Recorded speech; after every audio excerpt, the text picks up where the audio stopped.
তোমরা যারা 2027 সালে এসএসসি দাখিল পরীক্ষা দিবে তোমাদের জন্য আজকের এই ভিডিও ক্লাসটি। তোমরা দেখতে পাচ্ছ আমরা একটি গুরুত্বপূর্ণ দুটি অঙ্ক সমাধান করা শিখব। এখানে বলা আছে দেখো 64 plus 32 plus 60 plus 8 plus dot dot dot ধারাটির অষ্টম পদ কত।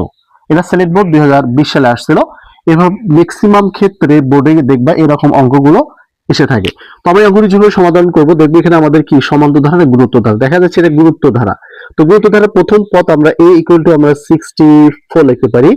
আর সাধারণ অনুপাত r দ্বারা প্রকাশ করা হয়। আমরা 32 কে যদি আমরা 64 দ্বারা ভাগ করি তো আমরা এভাবে কাটাকাটি করতে পারি, তাহলে এখানে কি থাকবে হাফ।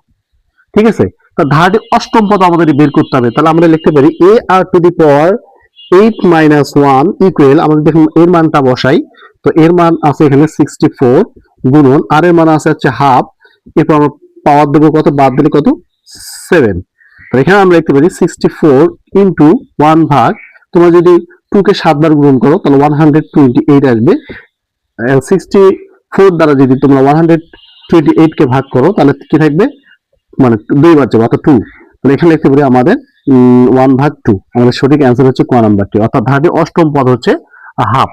তো এরপর দেখো এখানে আছে 256 এবার হচ্ছে 128 প্লাস 64 প্লাস 35 তম পদ কত। এটা ঢাকা বোর্ড 2016 সালে আসছিল।